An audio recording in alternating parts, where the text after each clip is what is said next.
ദേശീയ വിദ്യാഭ്യാസ നയം CPM കേന്ദ്ര നേതൃത്വം അംഗീകരിക്കാത്തത് സംസ്ഥാന ഗവൺമെന്റിന് തിരിച്ചടിയായി. ഇതിനിടെ CPIയും നിലപാട് കടുപ്പിച്ചു.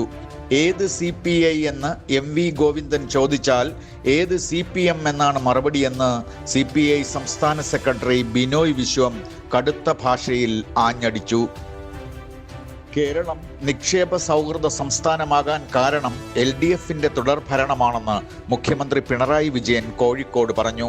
കൊച്ചിയിൽ നടന്ന ആഗോള നിക്ഷേപക സംഗമത്തിൽ 2 ലക്ഷം കോടി രൂപയുടെ ഓഫറുകളാണ് കേരളത്തിന് ലഭിച്ചതെന്നും മുഖ്യമന്ത്രി പറഞ്ഞു. 4 ദിവസത്തെ കേരള സന്ദർശനത്തിന് രാഷ്ട്രപതി ദ്രൗപദി മുർമു ഇന്നലെ വൈകിട്ട് തിരുവനന്തപുരത്തെത്തി. എയർഫോഴ്സ് ടെക്നിക്കൽ ഏരിയയിൽ വ്യോമസേനയുടെ പ്രത്യേക വിമാനത്തിലെത്തിയ രാഷ്ട്രപതിയെ ഗവർണർ രാജേന്ദ്ര വിശ്വനാഥ് അർലേക്കർ, മുഖ്യമന്ത്രി പിണറായി വിജയൻ, കേന്ദ്ര സഹമന്ത്രി George Kurian, mayor Arya Rajendran, Antony Raju MLA, chief secretary doctor A Jayathilak, ഉന്നത സേനാ ഉദ്യോഗസ്ഥർ എന്നിവർ ചേർന്ന് സ്വീകരിച്ചു. ശബരിമല സ്വർണ്ണക്കൊള്ളയിൽ ഉന്നതരുടെ ഉൾപ്പെടെ പങ്ക് വിശദമായി അന്വേഷിക്കണമെന്ന ഹൈക്കോടതി ഉത്തരവിൽ രാഷ്ട്രീയ ഭരണ നേതൃത്വത്തിന് ഞെട്ടൽ. ഇതോടെ ദേവസ്വത്തിന് കുരുക്ക് മുറുകിയതായി വ്യക്തമായി. നിർമ്മിത ബുദ്ധിയുടെ വരവോടെ 1 ലക്ഷത്തോളം പേർക്ക് IT മേഖലയിൽ തൊഴിൽ നഷ്ടമായെന്ന് റിപ്പോർട്ടുകൾ.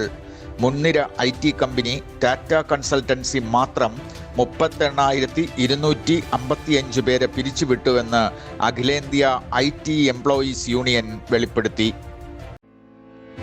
ഇനി നിങ്ങളുടെ കുട്ടികൾക്ക് പരീക്ഷകളിൽ full mark.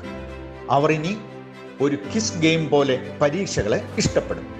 വിദ്യാർത്ഥികൾക്കിടയിൽ തരംഗമായിക്കൊണ്ടിരിക്കുന്ന practice exam app download ചെയ്യുവാൻ പ്ലേ സ്റ്റോറിൽ ഗ്ലോബൽ ഗേറ്റ്വേ എന്ന് ടൈപ്പ് ചെയ്യുക. സബ്സ്ക്രൈബ് ചെയ്യുമ്പോൾ ഡിസ്കൗണ്ട് ലഭിക്കുവാൻ ഈ നമ്പറിൽ ബന്ധപ്പെടാം.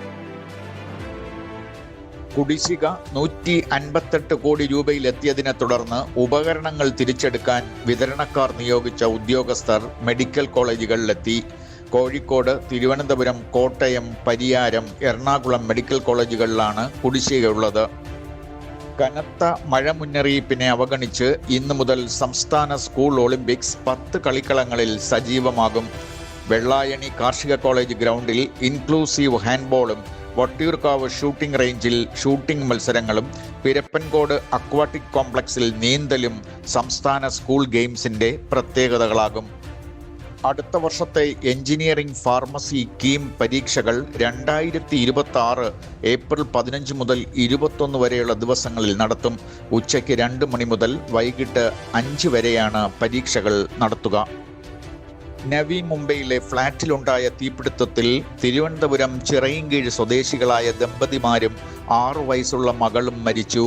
ആൽത്തറമൂട് നന്ദനത്തിൽ രാജന്റെയും വിജയകുമാരിയുടെയും മകൾ പൂജ, ഭർത്താവ് ചെന്നൈ സ്വദേശി സുന്ദർ ബാലകൃഷ്ണൻ, മകൾ വേദിക എന്നിവരാണ് മരിച്ചത്.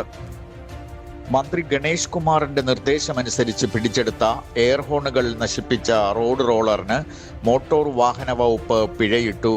കാക്കനാടാണ് മാധ്യമപ്രവർത്തകരുടെ സാന്നിധ്യത്തിൽ എയർ ഹോൺ നശിപ്പിച്ചത്. റോഡ് റോളറിന് പൊല്യൂഷൻ സർട്ടിഫിക്കറ്റ് ഇല്ലായിരുന്നു എന്നതാണ് 2000 രൂപ പിഴയ്ക്ക് കാരണമായത്. കോടതി മുറിക്കുള്ളിൽ പ്രതികളുടെ ചിത്രം പകർത്തിയതിന് CPM നേതാവ് KP ജ്യോതിയെ കോടതി ഉത്തരവനുസരിച്ച് പോലീസ് അപ്പോൾ തന്നെ അറസ്റ്റ് ചെയ്തു. തളിപ്പറമ്പ് അഡീഷണൽ ജില്ലാ ജഡ്ജി KN പ്രശാന്താണ് ഈ ഉത്തരവ് നൽകിയത്. പയ്യന്നൂർ നഗരസഭ മുൻ വൈസ് ചെയർപേഴ്സണാണ് KP ജ്യോതി. തിരുവനന്തപുരത്ത് പൊന്മുടിയിൽ വൈദ്യുത ലൈനിൽ നിന്ന് ഷോക്കേറ്റ് വീണ കുട്ടിക്കുരങ്ങുകളെ വനസംരക്ഷണ സമിതി അംഗങ്ങളായ സജിത്രയും ഉദയയും ചേർന്ന് രക്ഷപ്പെടുത്തി. ഇന്നലെ രാവിലെയായിരുന്നു സംഭവം. 2028 വരെ നടപ്പാക്കേണ്ട പദ്ധതികൾക്ക് വ്യക്തമായ രൂപരേഖ തയ്യാറാക്കി ശിവഗിരി മഠം. മഹാപരിനിർവാണ ശതാബ്ദി ആചരണ പരിപാടികളുടെ ഉദ്ഘാടനം നാളെ രാഷ്ട്രപതി ദ്രൗപദി മുർമു നിർവഹിക്കും. സെക്രട്ടേറിയറ്റിലെ CPM സംഘടന KSEAയിലെ കടുത്ത വിഭാഗീയത CPMൽ ചർച്ചയാകുന്നു. സെക്രട്ടേറിയറ്റിൽ CPMന് 15 ബ്രാഞ്ചുകളാണുള്ളത്. വാർത്തകൾ ഇതുവരെ ഇവിടെ പൂർണ്ണമാകുന്നു. കൂടുതൽ വാർത്തകളുമായി വീണ്ടും കാണാം. നമസ്കാരം.